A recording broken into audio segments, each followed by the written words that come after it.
ምናልባት ድግምት የሚችል ሰው ካለ ጀግና ለዋለው ይርገምብኝ ብያውቃለሁ። አሁን ይቻላል። ያልተጠበቀ ጉድ ነው። የወርቅ ጽላቱ የት ገባ? ጳጳሳቱ ለምን ተከሰሱ?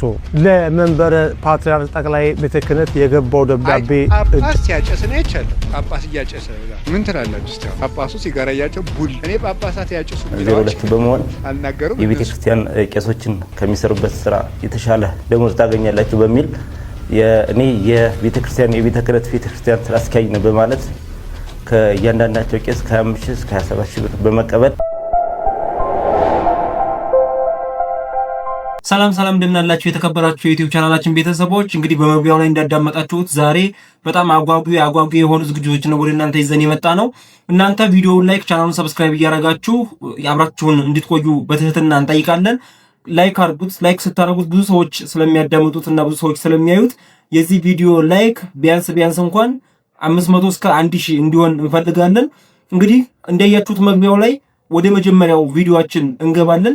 የመጀመሪያው ቪዲዮአችን የሚሆነው እንግዲህ አባ ገብረ ኪዳን እስኪ ወንድ የሆነ ይድገምብኝ በኔ ላይ ይላሉ። እስኪ እሱን ቪዲዮ ሰምተን ተመልሰን እንመጣለን ማለት ነው። ምናልባት ድግምት የሚችል ሰው ካለ ጀግና ለዋለው ይድገምብኝ ብያውቃለሁ። አሁን ይቻላል። እንደ ወንድ የሆነ ጀግና በዓለም አለ የተባለ ጠንቋይ ይድገምብኝ ብያውቃለሁ። ይኸው አሁን የምትሰሙ ካላችሁ ድገሙብኝ። እኔ በጌታችን በመድኃኒታችን በኢየሱስ ክርስቶስ ስም ፍጹም አምናለሁ። ምግባሬ ከሰው ድሃ ሊሆን ይችላል። በክርስቶስ ስም ግን ቀልድ የለም። ስሙን በስመ አብ ወወልድ ወመንፈስ ቅዱስ በጠራሁት ጊዜ ውዬ ባድር አንዳች እንደማይዞረኝ አምናለሁ። እውነቴን ልነግራችሁ። አሁን እኔ ሰው በጫማ ይደገምበታል በምናምን ይችላል። እኔ ጫማዬን ትቼው ነው የምመጣው፣ ውጭ ትቼው ነው የምገባው። መድገም ይቻላል። 4 ምንም አልሆነም። እናቱ ድንግል ማርያም ለኔ መጠጊያዬ ናት። በእናት እንግዲህ አባታችን እንደዚህ ብለዋል። አንዳንድ ሰዎች ደግሞ ይሄንን ንግግር ወደ ሌላ ዙረው ሌላ ነገር ለማድረግ ይፈልጋሉ። አቃቤ ርዕስ ስላላቸው ወይም የራሳቸው መጠበቂያ ስላላቸው ነው ይሄን ያሉት እያሉ ነው። እሳቸው ግን መጠጊያ ያደረጉትን ሰምታችኋል። ጌታዬን ኢየሱስ ክርስቶስን አምናለሁ፣ ድንግል ማርያምን እናቱን መሸሸጊያዬ አድርጋታለሁ አምናለሁ ነው ያሉት። እሳቸው የተጠጉበት መጠጊያቸው ወይም ደግሞ አቃቤ ርዕስ ያደረጉት ማለት ነው እግዚአብሔርን ኢየሱስ ክርስቶስን እናቱን ድንግል ማርያምን ነው። እና ሰዎቹ ግን አንዳንድ ሰዎች ምን ይላሉ? አቃቤ ርዕስ ስላላቸው ነው የሚል አንዳንድ ያልሆኑ ወሬዎችን እየሰማሁ ነው። ሰው አማኝ ነው የሚባለው አሁን እሳቸው ለምሳሌ እስኪ ወንድ የሆነ ይድገምብኝ ብለው ትተውት ቢሆን እኛ አሁን አቃቤ ርዕስ ኑሯቸው ራሳቸው መጠበቂያ ኑሯቸው ምናምን የሚሉትን መላምቶች እናመጣ ነበር። ነገር ግን እሳቸው እያሉት ያሉት ምንድነው? ወንድ የሆነ ይድገምብኝ፣ ጎበዝ የሆነ በጫማ ይደገማል በምን ይደገማል ይባላል። ግን ጎበዝ የሆነ ይድገምብኝ ያሉና ቀጥለው ምንድነው ያሉት? እናቱ ድንግል ማርያምንና ልጇ ኢየሱስ ክርስቶስን አምባ መጠጊያ መከላከያ ያደረጉት እንጂ አቃቤ ርዕስ አይደለም። እመቤታችን ድንግል ማርያም መጠጊያዬ ናት፣ ልጇ ኢየሱስ ክርስቶስ ከክፉ ነገር እንደሚያድነኝ አምናለሁ እተማመናለሁ ብለው መጠጊያ ያደረጉት እግዚአብሔርን ነው። እኛም የሚፈለግብን እግዚአብሔርን መጠጊያ ቅዱሳንን መጠጊያ አድርገን ከክፉ ነገር ማምለጥ እንድንችል የሚያደርግ ነገር ነው እንድናደርግ የሚጠበቅብን እንጂ ሌላ ሰው መቼም የራሱ እምነት ሲጠፋ ሰዎች እምነት የሌላቸው አርጎ ይስላል። እሳቸው አሁን አባታችን ስንት ትምህርት የተማሩ ስንት ገዳም ላይ የቆዩ በገዳም ህይወት የሚኖሩ እሳቸው መነኩሴ ቢያንስ እሳቸው የሌላቸው እምነት እኛ እንዴት ብሎ ይኖረናል? እንደው ሰው ሲያስበው በሚያስበው ልክ ሆነ። ግን እሳቸው ዕውቀታቸው እምነታቸው ጋር ተያይዞ ልቦናቸው የጸና ስለሆነ ይሄን ተናገሩ። እኛም ደግሞ ብንችል በዚህ መከላከያ እንድናልፍ ነው እና አባታችንም ወደ ሌላ ሐሳብ ወደ ሌላ አቃቤ ርዕስ አላቸው ራሳቸው መጠበቂያ ስላላቸው ነው ወደሚለው ሐሳብ ትተን የእሳቸውን እምነት ለኔ የሚስጠኝ እሳቸውንም መድኃኔዓለም በእድሜ በጤና ይጠብቅልኝ ማለት ነበር የሚያዋጣው።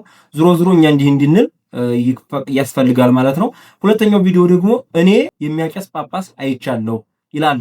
እስቲ እሱንም ተከታትለን እንምጣ። እኔ አሁን ሰሞኑን አይቻለሁ። የሄድኩበት ሀገር ገብቶ ይቀድሳል። ቀድሶ ሲወጣ ሲጋራ እያጨሰ ነው የሚሄድ ቄሱ። አሁን የኢትዮጵያ ካህናት ይሄን ብታዩ አትሰቅሉንም? መሀል ከተማ ላይ ጳጳስ ሲያጨስ ነው አይቻለሁ። ጳጳስ እያጨሰ ምን ትላላችሁ? እስቲ ጳጳሱ ሲጋራ እያጨሰ ቡል እኔ ጳጳሳት ያጭሱ የሚል አዋጅ አልናገሩም። እነሱም አይሰሙኝም ብል ራሱ እሱም አይሰሙ የእኛ ጳጳሳት እኔ አያደርጉም አይሰሙም። ግን ማለት የፈለግኩት ሲጋራውን ቡል እያደረገ መጥተው እጁን ሳም አድርገው ትሄዳሉ። ምመና እኔ ባይኔ እኮ ነው ያየሁት። ትናንት ራሱ አይቻለሁ።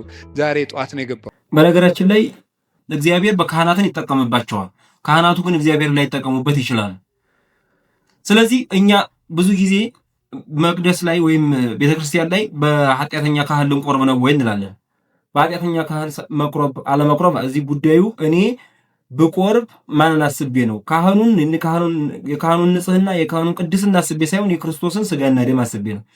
ምንም ይሁኑ ግን እግዚአብሔር በካህናቱ ላይ ይሰራል። ይህም ማድረግ አለማድረጋቸው እንግዲህ ሁኔታዎችንና አግባብ ያለበትን ሁኔታ ተረድተው እነዛ ሰዎች እነዚህን አባቶች የሚያጨሱበትን እጃቸውን እያጨሱ እያሉ እጃቸውን ይስማሉ። ምን አይነት መታደል ነው! እኛ አሁን ሰክሮ ስናይ እንዴት ተጸይፈን የምናልፈው? ወይ ደግሞ አለባበሱ ለየት ብሎ ስናይ እንዴ ብለን ነው የምናልፈው። እና እንዲህ አይነት ልብ ያለው ምእመን ምሳሌ እኮ ቅዱሳን እንደ ቅዱስ አስከናፍር ያሉት አባቶች እኮ 13 ወንበዴዎች ነው ሊገድሏቸው ቢመጡ 13ኛው ጌታ ነው 12ቱ ደቀ መዛሙርት ናቸው ብለው ልጆቻቸውን እስከ መፈወስ ደረጃ የደረሱ ናቸው በእግራቸው ጣቢ። ይሄ የልቦና የእምነት ጉዳይ ነው ከዚህ ደረጃ የሚያደርሰውና ሰው ልቡ ለእግዚአብሔር እምነት መስተካከል አለበት እንጂ እሱ ቅድስና የሚቀበልባቸውን እነዛን ሰዎች ንጽህና መጠበቅ የነዛን ንጽህና ጠብቆ መኖር የለበትም ለሚለው ነው። አሁን ካህኑ ስለሰከረ ወይም ካህኑ ጥፋት ስላጠፋ ስለዚህ እኔ ከሱ ልባረክ ነው ወይ ደግሞ ይሄ ሰው ሆኖ ነው ወይ ብለን የምንል ከሆነ የምን ያክል እንደወደቅን እኛ በመንፈሳዊነታችን የምን ያክል እንደረከስን የሚያሳይ ነውና ይሄን የሚያስረዳ ነው አባታችን ያሰሙን። በጣም አስደናቂ ወደ ሆነው ጉዳይ ልንገባ ነው። ታቦት ተሰርቋል የሚል ሐሳብ ነው ዛሬ አዲስ የወጣ መረጃ ነው። ትናንትና ማታ አካባቢ መሰለኝ ወጣው ታቦት ተሰርቆ የሚል ነው። እንደውም እዚህ ላይ ያለውን አንብብላችሁ በኢትዮጵያ ኦርቶዶክስ ተዋሕዶ ቤተክርስቲያን ምስራቅ ወለጋ ሀገረ ስብከት ጽሕፈት ቤት ይላል። ለመንበረ ፓትርያርክ ጠቅላይ ቤተ ክህነት ጽሕፈት ቤት አዲስ አበባ ይላል። ጉዳዩ የጠፋብንን ንብረት በአስቸኳይ ተጣርቶ እንዲመለስልን ስለመጠየቅ ይሆናል ይላል። ከላይ በመግቢያው ርዕስ እንደተጠቀሰው ለረጅም ጊዜ በሀገረ ስብከቱ መንበረ ጵጵስና ልዩ ክፍል ውስጥ ይቀመጥ የነበረውና በብፁዓን አባቶች ዝውውር ወቅትም ህጋዊ ቨርባላዊ ርክክብ ሂደት እየተደገፈ የቆየው የወርቅ ጽላት በ25 ሁለተኛ ወር 2018 ጥቅምት ወር ማለት ነው 2018 ዓመተ ምህረት በተደረገው ፍተሻና ምዝገባ ይቀመጥ ከነበረበት ክፍል ሊገኝ አልቻለም። ይህንንም በወቅቱ ለሀገረ ስብከታችን ሊቀ ጳጳስ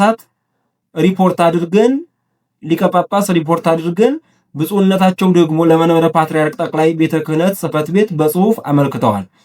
ይሁን እንጂ እስካሁን እየተደረገ ያለው የክትትል ስራ ምንም የተደረሰበት ነገር ስለሌለ ተጠቃሹ ንብረት ርቆ እንዲሄድና ደብዛው እንዲጠፋ እድል የሚሰጥ በመሆኑና እንዲሁም በአካባቢው ሕዝበ ክርስቲያን መካከል ቁጣን እየቀሰቀሰ ይገኛል።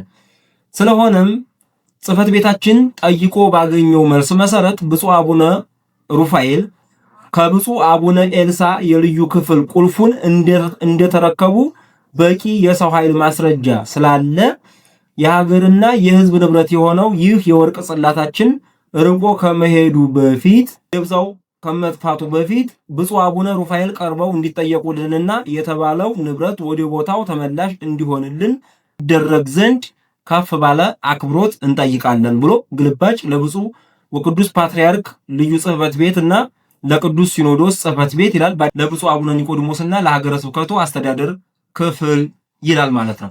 እንግዲህ አስቡት፣ ይህን የወርቅ ጽላት ማን ወሰደው? እንዴት ሊሰወር ቻለ?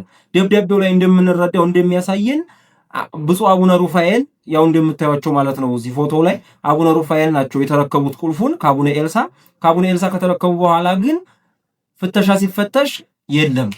ተጠያቂ የሚሆኑት ማን ናቸው? ወይም ደብዳቤው ተጠያቂ እያደረገ ያለው አቡነ ሩፋኤልን ነው ማለት ነው። በዚህ ደረጃ ልክ ምዕመናን እስኪሰናከሉ፣ በዚህ ደረጃ ልክ የቤተ ክርስቲያን ስም እስኪጠፋ ድረስ እየተደረገ ያለው ሂደት በጣም የሚያሳዝን ነው። እኔ እንግዲህ ከዚህ ላይ ምንም ማለት ባልችልም ግን ደግሞ በዚህ ምክንያት ምዕመናን እየተሰናከሉ አሁን አንድ ቄስ፣ አንድ ዲያቆን፣ አንድ ምዕመን ሰረቀ ወሰደ ቢባል ምን ይገርማል? እነዚህ እንግዲህ ቢያንስ አሁን ምንም ይሁን ምን ዙሮ ታምኖባቸዋል ተብሎ ክህነት የተቀበሉ ጵጵስና ያላቸው ሰዎች እንደዚህ እያደረጉ ነው ተብሎ ጥርጣሬ ውስጥ ከተገባ በጣም ያሳዝናል። እና ያለው ይሄ ነው ማለት ነው። እግዚአብሔር አምላክ የቤተ ክርስቲያንን ቀን ያምጣልን ከማለት ውጭ ምንም ምለው ነገር የለኝም። አሁንም ደግሞ እዚህ ላይ አንድ መረጃ አለ። እሱን መረጃ ደግሞ ላካፍላችሁ። አሁንም ደግሞ አስቀጥራችኋለሁ እያለ ከካህናት ብር ሲቀበል የነበረው ሰውዬ ጉድ። ተጠርጣሪዎች ብዛት 02 በመሆን የቤተ ክርስቲያን ቄሶችን ከሚሰሩበት ስራ የተሻለ ደሞዝ ታገኛላችሁ በሚል እኔ የቤተ ክርስቲያን የቤተ ክህነት ቤተ ክርስቲያን ስራ አስኪያጅ ነው በማለት ከእያንዳንዳቸው ቄስ ከ25 እስከ 27 ሺህ ብር በመቀበል ጎፋ ገብርኤል ለተለያዩ የስራ ክፍሎች እንዲሁም ቁጥጥርና ስራ አስኪያጅ ትሆናላችሁ ወይም ደብሩን ታስተዳድራላችሁ በሚል ከአነጋገራቸውና ካታለላቸው በኋላ ተጠርጣሪው ከ25 እስከ 27 ሺህ ብር ከቄሶቹ በመቀበል ብዛት 05 የሆኑ ቄሶችን የቅጥር ውል ወይም የቅጥር ወረቀት በመስጠት እንቀጥራለን በማለት ተጠርጣሪው ካታለላቸውና ከተቀበላቸው በኋላ ተጠርጣሪው ወደ ውጭ ሀገር ሊሄድ ሲል በፖሊስና በህብረተሰብ ተይዟል በሚል የቀረበ ክስ ነው። ሆኖም ግን ተጠርጣሪው በቤተ ክርስቲያን ውስጥ ወይም በቤተ ክህነት ውስጥ የማይሰራ በመሆኑ እና ከቤተ ክርስቲያን ውስጥ ያልተቀጠረ በመሆኑ ቤተ ክህነቱም ማስረጃ ሰጥቶናል። አሁን ላይም ምርመራ መዝገቡን እንዳጠቃላይ ስራዎችን ሰርተን በማጠናቀቅና ማስረጃዎችን አቅርበን ለአቃቤ ሕግ በማቅረብ ላይ የምንገኝ መሆኑን ገልጻለሁ። ክህነት የሌለው ቤተክርስቲያን ውስጥ የማያገለግል ሰው ከጓደኛ ጋር ሁለት ናቸው ነው የሚለው። ክህነት የሌላቸው ቤተክርስቲያን ውስጥ የማያገለግሉ ሰዎች የደብር ኃላፊ ነኝ አስቀጥራቸዋለሁ በማለት 5 ካህናትን ከ25 ከ27 ሺህ ብር በማስከፈል ብሩን ከተቀበሉ በኋላ ከሀገሩ ወጥተው ሊሄዱ ሲሉ ተያዙ። ሲጣራ ምንም አይነት የቤተ ክህነትም ሰው አይደሉም፣ የቤተ ክርስቲያንም ኃላፊ አይደሉም፣ የደብረ አለቃም አይደሉም፣ ምንም አይደሉም። ዝም ብለው አጭበርባሪ ሰዎች ነበሩ። አያችሁ፣ ቤተ ክርስቲያኒቱ ውስጥ ያለው እንደ ቅድሙ አይነት አካሄድ፣ ቤተ ክርስቲያኒቱ ውስጥ ያለ የተዘረከረከ አካሄድ በቤተ ክርስቲያኒቱ ስም የሚነግዱ ሰዎችን በር እየከፈተላቸው እንደሆነ የሚያሳይ ቪዲዮ ነው። በጣም የሚያሳዝን ቪዲዮ ማለት ነው። እንግዲህ አሁን አንድ ካህን እንኳን ይሄን ቢያደርገው ካህንነቱን ተጠቅሞ ሊያጭበረብር ይባላል። እነዚህ ሰዎች ምንድናቸው? ጭራሽ ከክህነቱ የሌሉበት ሰዎች ናቸው። ዞሮ እነዚህ በዚህ መልክ ግን እግዚአብሔር አጋለጣቸውና ተይዘዋል። መድኃኔዓለም ለቤተ ክርስቲያንና ለሀገር ሰላምና አንድነትን ያምጣልን። ቤተ ክርስቲያንንም ክብሯን የተከበረች ናት፣ ግን የሚያዋርዷትን ገለል አድርጎ ክብሯን ይመልስልን በማለት የዛሬው ቪዲዮ እንጨርሳለን፣ እንቋጫለን። እንግዲህ ቪዲዮውን ላይክ፣ ቻናሉን ሰብስክራይብ በማድረግ ለሌሎች እንዲደርስ እንድታደርጉ በድጋሚ እንጠይቃለን።